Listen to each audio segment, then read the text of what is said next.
Mesdames, Messieurs, bonsoir ou bonjour, ça dépend de l'heure à laquelle vous suivez cette émission, cette édition d'information et de l'endroit également d'où vous nous suivez partout dans le monde. Et ici à Bukavu, bienvenue dans cette édition d'information sur RTNK. Commençons ce journal par Goma, dans la capitale du Nord Kivu, cette ville qui était mouvementée aujourd'hui et qui a enregistré donc des scènes de violence. C'est à l'issue d'une journée ville morte qui était appelé par les mouvements citoyens, mais également des organisations des jeunes pour protester contre l'insécurité dans cette partie de l'Est de la République démocratique du Congo. Ces jeunes protestaient également contre une éventuelle entrée de la police rwandaise sur le sol congolais. Cette entrée de la police congolaise qui reste jusque-là hypothétique selon les autorités de la République démocratique du Congo. Il y a eu donc ces tensions telles que l'explique Christian Mukenge dans ses dossiers.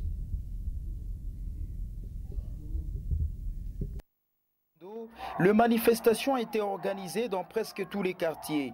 Les habitants ont barricadé les routes principales, brûlé le pneu et ainsi perturbé les activités presque partout.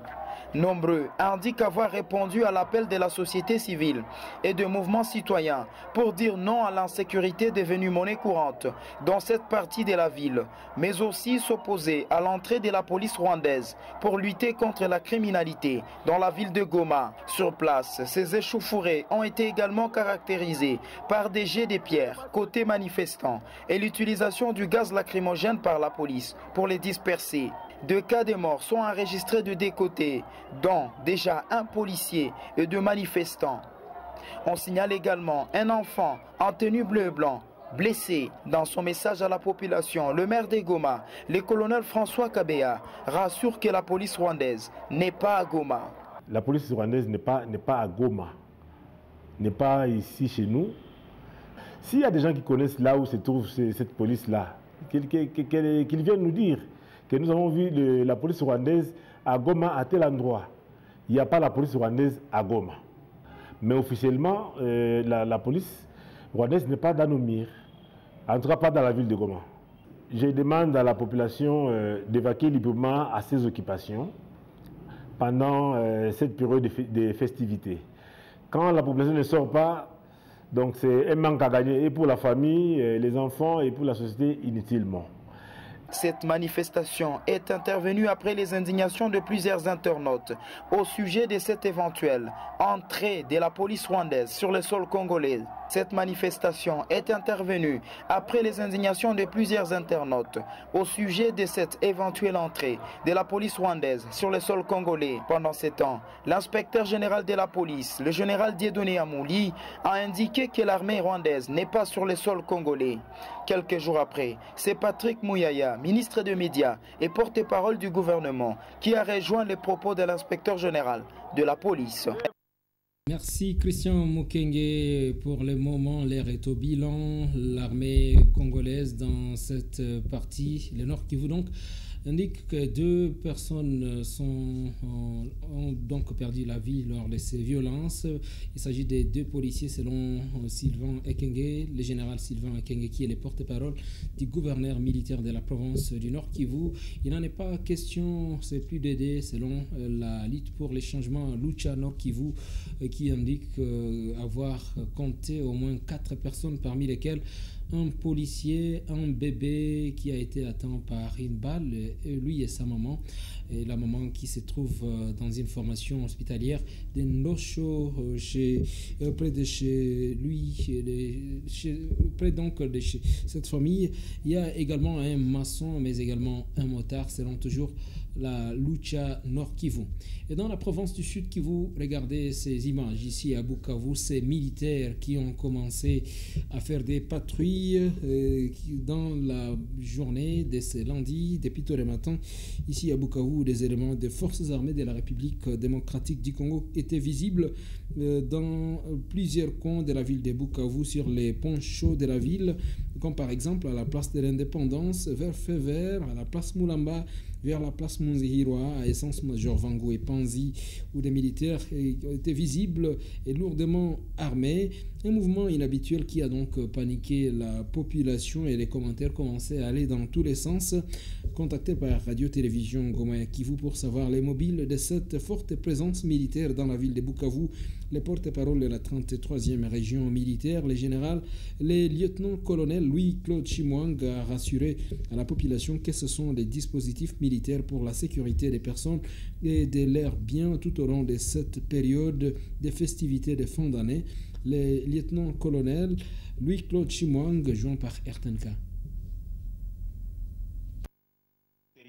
La fin de l'année, que font les gens? Ils se préparent à la fête, ils se préparent à fêter, vrai ou faux? Mais pour qu'ils fêtent dans toute quiétude, qu'est-ce qu'il faut? Il faut la sécurisation, non? Et la présence des militaires, ça signifie quoi? La sécurisation, non? Pas de surprise, non? Eh bien, c'est ça. C'est pour sécuriser la population. Ils vaguent tout simplement à ses occupations. Quand ils voient que ce sont nos militaires, ils sont tranquilles, ils achètent, ils préparent leur fête, non? Voilà. Ce n'est que ça. C'est-à-dire il faudra bien prévoir, il faut prévenir que guérir, non? Il ne faut pas que les gens viennent troubler la fête, les fêtes. Rassurez vos auditeurs, rien d'autre. C'est la sécurisation de la population. Et Madame la pluie qui a causé des dégâts dimanche dernier à Bukavu, dimanche après-midi lorsqu'il pleuvait. Des fortes pluies qui se sont abattues sur la ville de Bukavu ont donc causé la mort de 2 personnes, parmi lesquelles une femme et un homme emportés par des eaux des pluies dimanche. Selon la société civile sous noyau de Kadutu qui donne ses bilans, parmi les 2 personnes emportées, il y avait donc une femme qui était retrouvée dans un collecteur. À la place de l'Indépendance, son corps a donc été retrouvé dans ces collecteurs-là et les corps de l'homme restent jusque-là invisibles. Des témoins qui ont ramassé ces corps laissent entendre que ces corps étaient venus du collecteur Kawa sur Avenue Industrielle.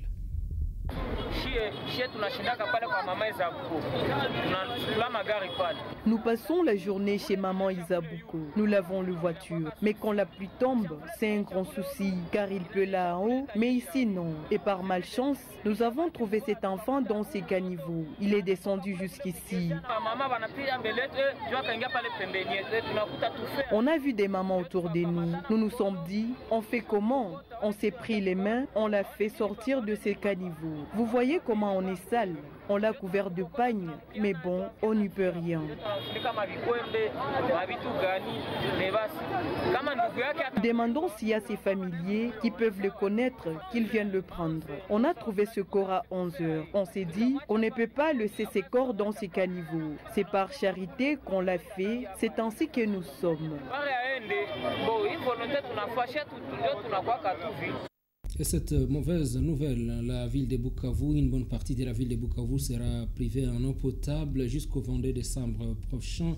C'est la Régie des eaux qui déplore cette situation et qui indique que des efforts sont en cours pour régler la panne survenue sur l'un des tuyaux situés non loin du lycée Wima. Ainsi, très prochainement donc, à partir de ce lundi 20 décembre, les avenues comme par exemple avenue de la Poste, avenue Sayo, avenue Maniema, à la Botte, à Rukumbuka et tous les Bouholo, à partir de Bouholo 1er jusqu'à Bouholo 6, toutes ces avenues-là seront donc vont connaître une pénurie en eau potable.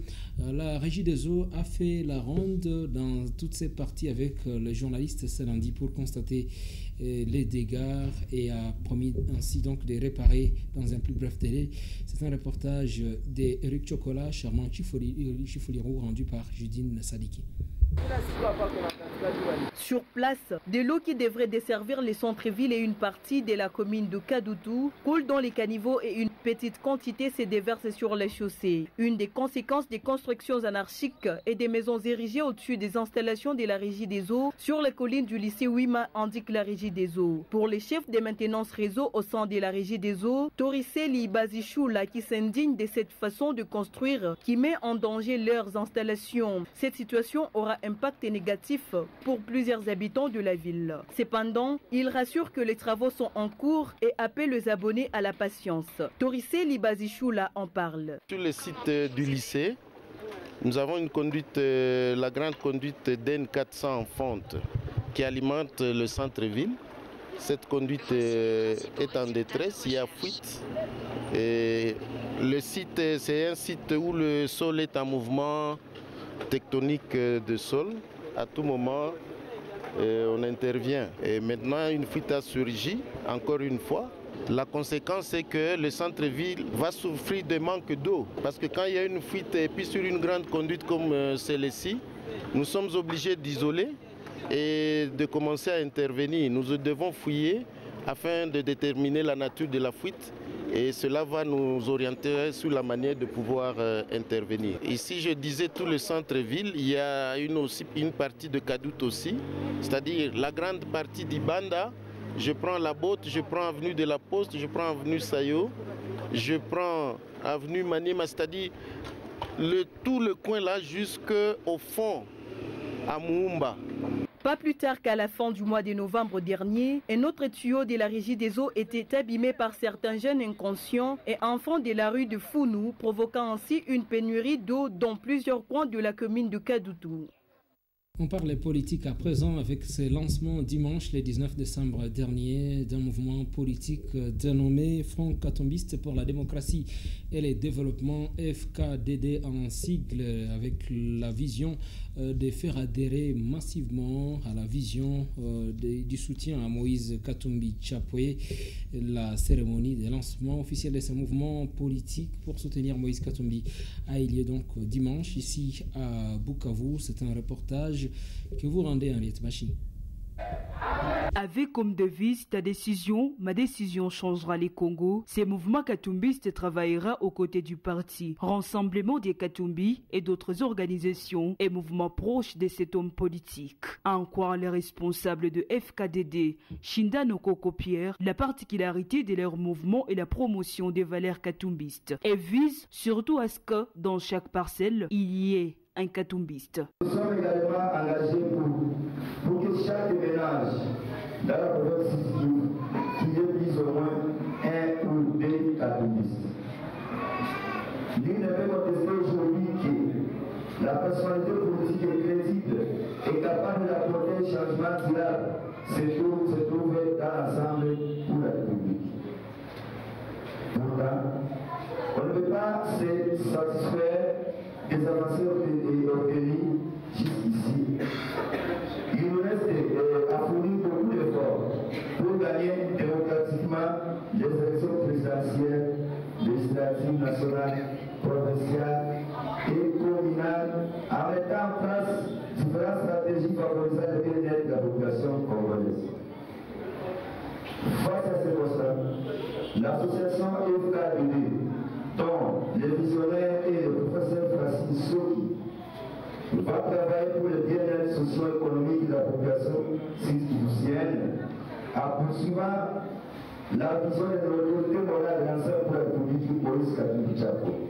Faisons d'une pierre deux coups, le membre du Front Katumbiste pour la démocratie et le développement FKDD ont adhéré au sein du parti Ensemble pour la République. Ces derniers ont promis loyauté et fidélité aux idéaux de cette formation politique.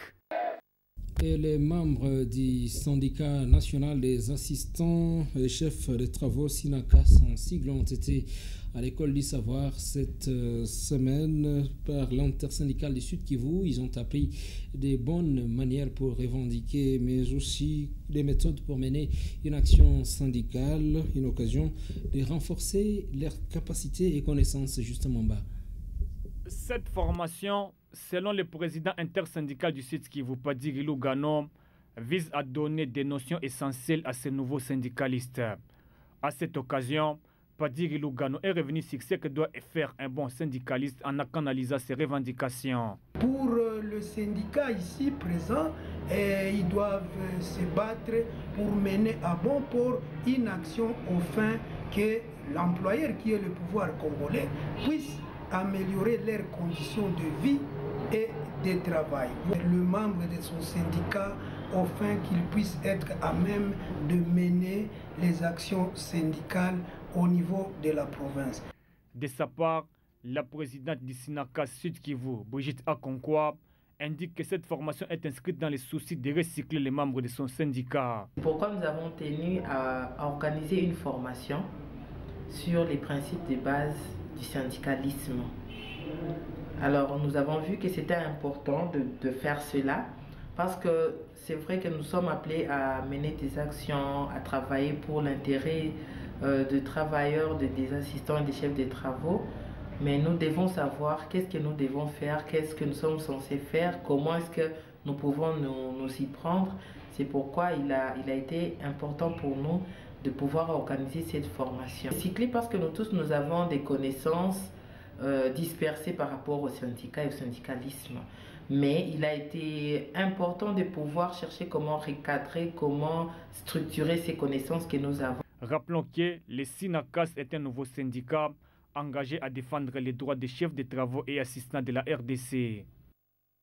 Terminons cette édition d'information par cette brève sportive. L'INAFoot première division, le match qui allait opposer les FC Étoiles du Kivu au Simba de Kolosi mercredi prochain, le 22 décembre 2021. Ce match est donc renvoyé au jeudi 23 décembre 2021 à partir de 15h au stade de la Concorde dans la commune de Kaloutou. Ceci est ressorti d'une notification de la LINAFoot rendue publique ce lundi 20 décembre 2021 par la LINAFoot à Kinshasa. Et donc le rendez-vous entre Étoiles du Kivu et Simba de Kolosi, c'est pour jeudi prochain le 23 décembre 2021. Mesdames, Messieurs, merci à vous d'avoir suivi cette édition d'information sur Radio-Télévision Goma et Kivu. Ces quelques informations, je l'espère bien, vous pouvez également les retrouver sur notre site internet, le www.rtnk.org. Jusqu'à la prochaine occasion, portez-vous bien.